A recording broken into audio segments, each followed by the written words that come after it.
সুপ্রিয় দর্শক বন্ধু, আজকে আমি পাবদা মাছের একটা রেসিপি বানিয়ে দেখাবো। পাবদা মাছগুলো বেশ বড় বড় সাইজের। আচ্ছা, আমি পাবদা মাছগুলো নুন আর হলুদ মাখিয়ে নিচ্ছি। নুন দিচ্ছি, হলুদ দিচ্ছি।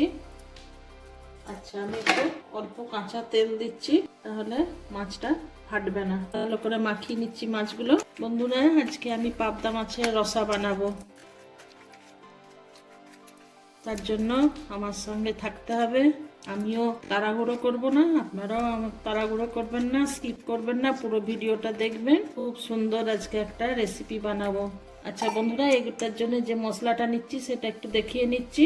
এখানে আমি নিয়েছি টমেটো দুটো নিয়েছি, যদি খুব বেশি মনে হয় দেব না।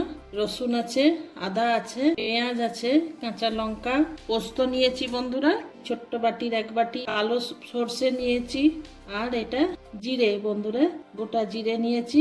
এই তিনটে একসঙ্গে পেস্ট করে নেব, বাকিগুলো একসঙ্গে চালিয়ে নেব। তেল গরম হয়ে গেছে, আমি একটু হালকা নুন দিয়ে দিচ্ছি, তাহলে মাছটা ছিটকাবে না। প্রথমে একটু হালকা যখন মাছটা মাখিয়েছিলাম একটু তেল দিয়েছিলাম, আর এখন তেলে একটু নুন দিলাম। মাছের পিসগুলো একটু বড়, যার জন্য আমি একটু বড় ফ্রাই প্যান নিয়েছি।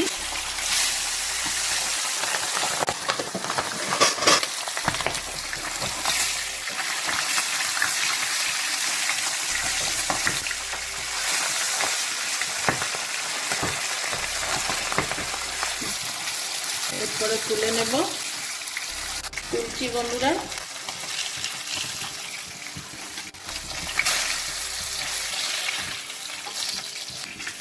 মাছগুলো ভেজে নিয়েছি। এরপরে ওই তেলেই আমি কালো জিরে ফোড়ন দিলাম, শুকনো লঙ্কা দুটো দিলাম, পেঁয়াজ, আদা, রসুন, টমেটো, কাঁচা লঙ্কাটা আমি এটাতে বেটে নিয়েছি সেটা দিচ্ছি।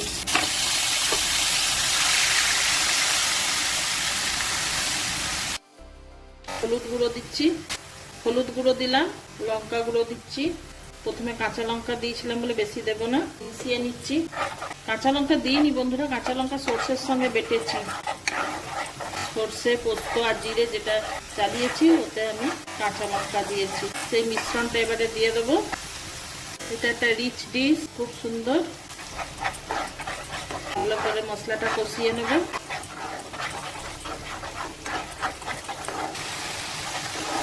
মশলাটা ভালো করে ভেজে নিচ্ছি। নুন দিচ্ছি বন্ধুরা, নুনটা পরিমাণে কম দিলাম কারণ মাছ ভাজার সময় তেলে নুন দিয়েছিলাম। এরপরে আমি মিক্সির বাটি ধোয়া জলটা দিয়ে দেবো,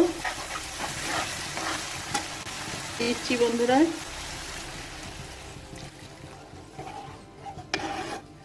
ভালো করে ফুটে যাওয়া পর্যন্ত অপেক্ষা করব। তেলটা ভেসে উঠেছে, এরপরে মাছগুলো আমি একটা একটা করে দিয়ে দিচ্ছি।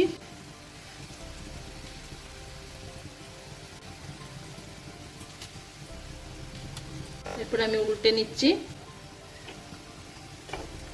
একটু সাবধানে উল্টাতে হবে, তার কারণ এই মাছ তো খুব নরম। তৈরি আমার পাবদা মাছের রসা।